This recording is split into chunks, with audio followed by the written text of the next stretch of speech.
ओम शांति। आज 13 अगस्त 2020 की शाकार मुरली। पहले सुनते हैं मुरली के कुछ मुख्य पॉइंट। आज ज्ञान सागर, प्रेम के सागर, आनंद के सागर बाबा ने कहा, छोटे बच्चे को माँ बाप के सिवाय दूसरा कोई उठाते हैं तो उनके पास जाते नहीं। तुम भी बेहद के बाप के बने हो तो और कोई को देखना पसंद भी नहीं आएगा, फिर कोई भी हो। फिर बाबा ने कहा, तुम बच्चे जानते हो यह लड़ाई लगेगी, नेचुरल कैलेमिटीज होगी। क्या हाल होगा? यह बड़े बड़े मकान आदि सब गिरने लग पड़ेंगे। तुम जानते हो यह बॉम्ब आदि 5000 वर्ष पहले भी बनाए थे अपने ही विनाश के लिए। अभी भी बॉम्ब से तैयार है। फिर आगे बाबा ने कहा, जो पवित्र डबल सिरताज थे उन्हों को बिगर ताज वाले अपवित्र पूजते हैं। वो हो गए पुजारी राजाएं। उनको तो गॉड गॉडेज नहीं कहेंगे क्योंकि इन देवताओं की पूजा करते हैं। बाबा ने कहा, गाड़ी के 2 पहिए युगल हो तो बहुत वंडर कर दिखाए। हम युगल ही फिर से पूज्य बनेंगे। हम प्योरिटी, पीस, प्रोस्पेरिटी का बरसा ले रहे हैं। तुम्हारे चित्र भी निकलते रहते हैं। यह है ईश्वरीय परिवार। बाप के बच्चे हैं, पोतरे और पोत्रियां हैं, बस और कोई संबंध नहीं। बाप कहते हैं, अपने को आत्मा समझ बाप को याद करो। बाप को तुम भूल जाते हो, लज्जा नहीं आती है, वो नशा नहीं चढ़ता है। यहाँ से बहुत अच्छा रिफ्रेश हो जाते हैं, फिर वहाँ सोडा वाटर हो जाते हैं। अब मुरली सुनते हैं विस्तार से। मीठे बच्चे, तुम्हें कौन पढ़ाने आया है?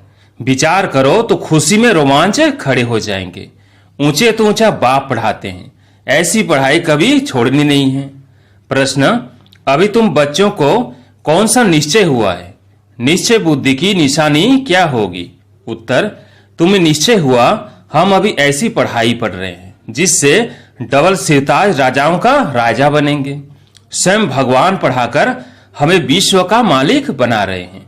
अभी हम उनके बच्चे बने हैं तो फिर इस पढ़ाई में लग जाना है। जैसे छोटे बच्चे अपने माँ बाप के सिवाय किसी के पास भी नहीं जाते, ऐसा बेहद का बाप मिला है तो और कोई भी पसंद न आए, एक की ही याद रहे। गीत है, कौन आया आज सवेरे सवेरे। ओम शांति।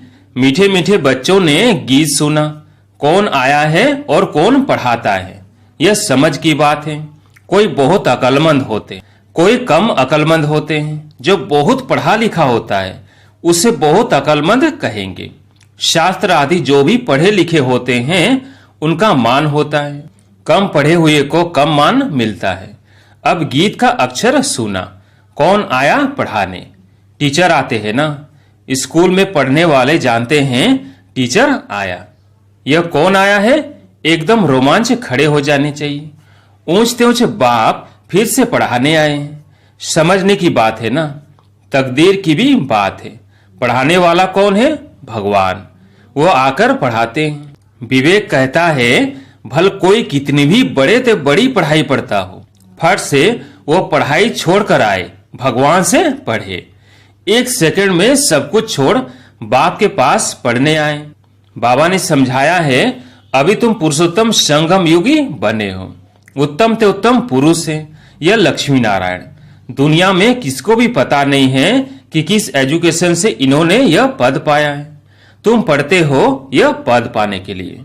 कौन पढ़ाते हैं? भगवान। तो और सब पढ़ाइयां छोड़ इस पढ़ाई में लग जाना चाहिए, क्योंकि बाप आते ही हैं कल्प के बाद। बाप कहते हैं, मैं हर 5000 वर्ष के बाद आता हूं सम्मुख पढ़ाने। वंडर है ना। कहते भी हैं भगवान हमको पढ़ाते हैं यह पद प्राप्त कराने, फिर भी पढ़ते नहीं तो बाप कहेंगे ना यह सियाना नहीं है। बाप की पढ़ाई पर पूरा ध्यान नहीं देते हैं, बाप को भूल जाते हैं। तुम कहते हो कि बाबा हम भूल जाते हैं, टीचर को भी भूल जाते हैं। यह है माया के तूफान। परंतु पढ़ाई तो पढ़नी चाहिए ना। विवेक कहता है, भगवान पढ़ाते हैं तो उस पढ़ाई में एकदम लग जाना चाहिए। छोटे बच्चों को ही पढ़ना होता है। आत्मा तो सबकी है, बाकी शरीर छोटा बड़ा होता है। आत्मा कहती है, मैं आपका छोटा बच्चा बना हूं। अच्छा, मेरे बने हो तो अब पढ़ो। दूध पाक तो नहीं हो, पढ़ाई फर्स्ट, इसमें बहुत अटेंशन देना है। स्टूडेंट फिर आते हैं या सुप्रीम टीचर के पास, वो पढ़ाने वाले टीचर्स भी मुकर्रर हैं, तो भी सुप्रीम टीचर तो है ना। 7 रोज भट्टी भी गाई हुई है। बाप कहते हैं पवित्र रहो और मुझे याद करो। दैवी गुण धारण किए तो तुम यह बन जाएंगे। बेहद के बाप को याद करना पड़े। छोटे बच्चे को माँ बाप के सिवाय दूसरा कोई उठाते हैं तो उनके पास जाते नहीं। तुम भी बेहद के बाप के बने हो तो और कोई को देखना पसंद भी नहीं आएगा। फिर कोई भी हो, तुम जानते हो हम ऊंचे ऊंचे बाप के हैं। वो हमको डबल सिरताज राजाओं का राजा बनाते हैं। लाइट का ताज मन मना भव और रतन जड़ित ताज मध्याजी भव। निश्चय हो जाता है हम इस पढ़ाई से विश्व का मालिक बनते हैं। 5000 वर्ष बाद हिस्ट्री रिपीट होती है ना। तुमको राजाई मिलती है, बाकी सब आत्माएं शांति धाम अपने घर चली जाती है। अभी तुम बच्चों को मालूम पड़ा है, असूल में हम आत्माएं बाप के साथ अपने घर में रहती है। बाप का बनने से अभी तुम स्वर्ग के मालिक बनते हो, फिर बाप को भूल आर्फन बन पड़ते हो। भारत इस समय आर्फन है। आर्फन उनको कहा जाता है जिनको माँ बाप नहीं होते, धक्का खाते रहते हैं। तुमको तो अब बाप मिला है, तुम सारे सृष्टि चक्र को जानते हो, तो खुशी में गदगद होना चाहिए। हम बेहद के बाप के बच्चे हैं। परम पिता परमात्मा प्रजापिता ब्रह्मा द्वारा नई सृष्टि ब्राह्मणों की रचते हैं। यह तो बहुत सहज समझने की बात है। तुम्हारे चित्र भी हैं, विराट रूप का चित्र भी बनाया है, 84 जन्मों की कहानी दिखाई है। हम सो देवता फिर क्षत्रिय वैश्य शूद्र बनते हैं, यह कोई भी मनुष्य नहीं जानते, क्योंकि ब्राह्मण और ब्राह्मणों को पढ़ाने वाले बाप का दोनों का नाम निशान गुम कर दिया है। इंग्लिश में भी तुम लोग अच्छी रीति समझा सकते हो। जो इंग्लिश जानते हैं तो ट्रांसलेशन कर फिर समझाना चाहिए। फादर नॉलेजफुल है, उनको यह नॉलेज है कि सृष्टि का चक्र कैसे फिरता है। यह है पढ़ाई। योग को भी बाप की याद कही जाती है, जिसको अंग्रेजी में कम्युनियन कहा जाता है। बाप से कम्युनियन, टीचर से कम्युनियन, गुरु से कम्युनियन, यह है गॉड फादर से कम्युनियन। खुद बाप कहते हैं मुझे याद करो और कोई भी देहधारी को याद नहीं करो। मनुष्य गुरु आदि करते हैं, शास्त्र पढ़ते हैं, एम ऑब्जेक्ट कुछ भी नहीं, सदगति तो होती नहीं। बाप तो कहते हैं हम आए हैं सबको वापिस ले जाने। अभी तुमको बाप के साथ बुद्धि का योग रखना है, तो तुम वहां जाए पहुंचेंगे। अच्छी रीति याद करने से विश्व के मालिक बनेंगे। ये लक्ष्मी नारायण पैराडाइज के मालिक थे ना। यह कौन समझाने वाला है? बाप को कहा जाता है नॉलेजफुल। मनुष्य फिर कह देते अंतर्यामी। वास्तव में अंतर्यामी का अक्षर है नहीं। अंदर रहने वाली, निवास करने वाली तो आत्मा है।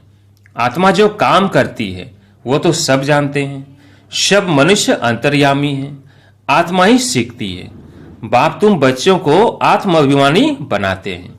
तुम आत्मा हो, मूल वतन की रहने वाली। तुम आत्मा कितनी छोटी हो। अनेक बार तुम आई हो पाठ बजाने। बाप कहते हैं मैं बिंदी हूं, मेरी पूजा तो कर नहीं सकते। क्यों करेंगे? दरकार ही नहीं। मैं तुम आत्माओं को पढ़ाने आता हूं, तुमको ही राजाई देता हूं, फिर रावण राज्य में चले जाते हो, तुम मुझे ही भूल जाते हो। पहले पहले आत्मा आती है पाठ बजाने। मनुष्य कहते हैं 84 लाख जन्म लेते हैं, परंतु बाप कहते हैं मैक्सिमम है ही 84 जन्म। फॉरेन में जाकर ये बातें सुनाएंगे तो उनको कहेंगे यह नॉलेज तो हमको यहाँ बैठ पढ़ाओ। तुमको वहाँ 1000 रुपया मिलते हैं, हम आपको 10 से 20 हजार रुपया देंगे। हमको भी नॉलेज सुनाओ। गॉड फादर हम आत्माओं को पढ़ाते हैं, आत्मा ही जज आदि बनती है। बाकी मनुष्य तो सब है देह अभिमानी, कोई को भी ज्ञान नहीं है। भल बड़े बड़े फिलोसोफर आदि बहुत हैं, परंतु यह नॉलेज किसको भी नहीं है। गॉड फादर निराकार पढ़ाने आते हैं, हम उनसे पढ़ते हैं। यह बातें सुनकर चकित हो जाएंगे। यह बातें तो कभी सुनी पढ़ी नहीं। एक बाप को ही कहते हो लिबरेटर, गाइड, जबकि वही लिबरेटर है। तो फिर क्राइस्ट को क्यों याद करते हो? यह बातें अच्छी रीति समझाओ तो चकित हो जाएंगे। कहेंगे यह हम सुने तो सही, पैराडाइज की स्थापना हो रही है, उसके लिए यह महाभारत लड़ाई भी है। बाप कहते हैं मैं तुमको राजाओं का राजा डबल सिरताज बनाता हूँ। प्योरिटी, पीस, प्रोस्पेरिटी सब थी। विचार करो कितने वर्ष हुए। क्राइस्ट से 3000 वर्ष पहले इन्हों का राज्य था ना। कहेंगे यह तो स्पिरिचुअल नॉलेज है, यह तो डायरेक्ट उस सुप्रीम फादर का बच्चा है, उनसे राजयोग सीख रहे हैं। वर्ल्ड की हिस्ट्री, ज्योग्राफी कैसे रिपीट होती है, यह सारी नॉलेज है। हमारी आत्मा में 84 जन्मों का पाठ भरा हुआ है। इस योग की ताकत से आत्मा सतो प्रधान बन गोल्डन एज में चली जाएगी। फिर उनके लिए राज्य चाहिए, पुरानी दुनिया का विनाश भी चाहिए। सो सामने खड़ा है, फिर एक धर्म का राज्य होगा। यह पाप आत्माओं की दुनिया है ना। अभी तुम पावन बन रहे हो। बोलो इस याद के बल से हम पवित्र बनते हैं और सबका विनाश हो जाएगा। नेचुरल कैलेमिटीज भी आने वाली है, हमारा रियलाइज किया हुआ है और दिव्य दृष्टि से देखा हुआ है। यह सब खलास होना है। बाप आए हैं डीटी वर्ल्ड स्थापना करने। सुनकर कहेंगे ओहो यह तो गॉड फादर के बच्चे हैं। तुम बच्चे जानते हो यह लड़ाई लगेगी, नेचुरल कैलेमिटीज होगी। क्या हाल होगा? यह बड़े बड़े मकान आदि सब गिरने लग पड़ेंगे। तुम जानते हो यह बॉम्ब्स आदि 5000 वर्ष पहले भी बनाए थे अपने ही विनाश के लिए। अभी भी बॉम्ब्स तैयार है। योग बल क्या चीज है जिससे तुम विश्व पर विजय पाते हो और कोई थोड़ी जानते? बोलो साइंस तुम्हारा ही विनाश करती है। हमारा बाप के साथ योग है तो साइलेंस के बल से हम विश्व पर जीत पाकर शतो प्रधान बन जाते हैं। बाप ही पतित पावन है। पावन दुनिया जरूर स्थापन करके ही छोड़ेंगे। ड्रामा अनुसार नूंद है। बम से जो बनाए हैं तो रख देंगे क्या? ऐसे से समझाएंगे तो समझेंगे यह तो कोई ऑथोरिटी है, इनमें गॉड ने आकर प्रवेश किया है। यह भी ड्रामा में नूंद है। ऐसी ऐसी बातें बताते रहेंगे तो वो खुश होंगे। आत्मा में कैसे पाठ है यह भी अनादि बना बनाया ड्रामा है। तुम्हारा क्राइस्ट भी पुनर्जन्म लेते लेते अभी वो तमो प्रधान अवस्था में है। फिर अपने समय पर क्राइस्ट आकर तुम्हारा धर्म स्थापन करेंगे। ऐसी अथॉरिटी से बोलेंगे तो वो समझेंगे। बाप सब बच्चों को बैठ समझाते हैं तो इस पढ़ाई में बच्चों को लग जाना चाहिए। बाप, टीचर, गुरु तीनों एक ही है। वो कैसे नॉलेज देते हैं यह भी तुम समझते हो। सबको पवित्र बनाकर ले जाते हैं। डीटी डिनास्टी थी तो पवित्र थे, गॉड गॉडेज थे। बात करने का बड़ा होशियार हो, स्पीड अच्छी हो। बोलो बाकी सब आत्मा स्वीट होम में रहती है। बाप ही ले जाते हैं। सर्व का सदगति दाता वो बाप है। उनका बर्थ प्लेस है भारत। यह कितना बड़ा तीर्थ हो गया। तुम जानते हो सबको तमो प्रधान बनना ही है। पुनर्जन्म सबको लेना है। वापिस कोई भी जा नहीं सकते। एडम ही 84 जन्म लेते हैं तो जरूर क्राइस्ट भी पुनर्जन्म लेते लेते फिर जाकर वो बनेंगे। ऐसी ऐसी बातें समझाने से बहुत वंडर खाएंगे। बाबा तो कहते हैं जोड़ी हो तो बहुत अच्छा समझा सकते हैं। भारत में पहले पवित्रता थी, फिर अपवित्र कैसे होते हैं यह भी बता सकते हैं।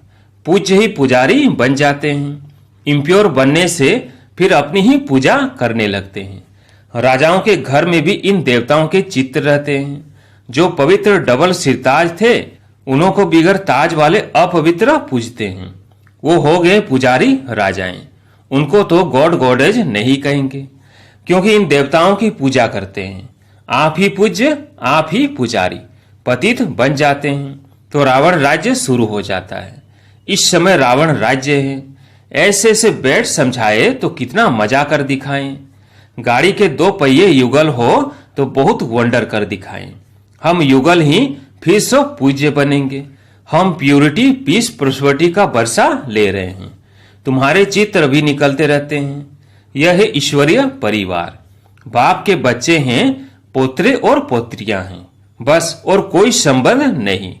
नई सृष्टि इनको कही जाती है। फिर देवी देवता तो थोड़े बनेंगे, फिर आहिस्ते आहिस्ते वृद्धि होती है। यह नॉलेज कितनी समझने की है। यह बाबा भी धंधे में जैसे नवाब था, कोई बात की परवाह नहीं रहती थी। जब देखा यह तो बाप पढ़ाते हैं, बिना सामने खड़ा है, तो फट से छोड़ दिया। यह जरूर समझा हमको बादशाही मिलती है, तो फिर गदाई क्या करेंगे। तो तुम भी समझते हो भगवान पढ़ाते हैं, यह तो पूरी रीति पढ़ना चाहिए ना, उनकी मत पर चलना चाहिए। बाप कहते हैं अपने को आत्मा समझ बाप को याद करो। बाप को तुम भूल जाते हो, लज्जा नहीं आती है, वो नशा नहीं चढ़ता है। यहाँ से बहुत अच्छा रिफ्रेश हो जाते हैं, फिर वहां सोडा वाटर हो जाते हैं। अब तुम बच्चे पुरुषार्थ करते हो गांव गांव में सर्विस करने का। बाबा कहते हैं पहले पहले तो यह बताओ कि आत्माओं का बाप कौन है। भगवान तो निराकार ही हैं, वही इस पति दुनिया को पावन बनाएंगे। अच्छा, मीठे मीठे सिकिलदेव बच्चों प्रति माता पिता बाप दादा का याद प्यार और गुड मॉर्निंग। रूहानी बाप की रूहानी बच्चों को नमस्ते। हम रूहानी बच्चों की रूहानी बाप दादा को याद प्यार गुड मॉर्निंग नमस्ते नमस्ते। धारणा के लिए मुख्य सार। पहला, स्वयं भगवान सुप्रीम टीचर बनकर पढ़ा रहे हैं, इसलिए अच्छी रीति पढ़ना है, उनकी मत पर चलना है। दूसरा, बाप के साथ ऐसा योग रखना है जिससे साइलेंस का बल जमा हो। साइलेंस बल से विश्व पर जीत पानी है, पति से पावन बनना है। आज प्यारे मीठे बाबा का वरदान है, एक मत और एक रस अवस्था द्वारा धरनी को फलदायक बनाने वाले हिम्मतवान भव। एक मत और एक रस अवस्था द्वारा धरनी को फलदायक बनाने वाले हिम्मतवान भव। जब आप बच्चे हिम्मतवान बनकर संगठन में एक मत और एक रस अवस्था में रहते, वह एक ही कार्य में लग जाते हो, तो स्वयं भी सदा प्रफुल्लित रहते और धरनी को भी फलदायक बनाते हो। जैसे आजकल साइंस द्वारा अभी अभी बीज डाला, अभी अभी फल मिला, ऐसे ही साइलेंस के बल से सहज और तीव्र गति से प्रत्यक्षता देखेंगे। जब स्वयं निर्विघ्न एक बाप की लगन में मगन, एक मत और एक रस रहेंगे, तो अन्य आत्माएं भी स्वतः सहयोगी बनेगी और धरनी फलदायक हो जाएगी। स्लोगन, जो अभिमान को शांत समझ लेते वो निर्माण नहीं रह सकते। अच्छा, ओम शांति।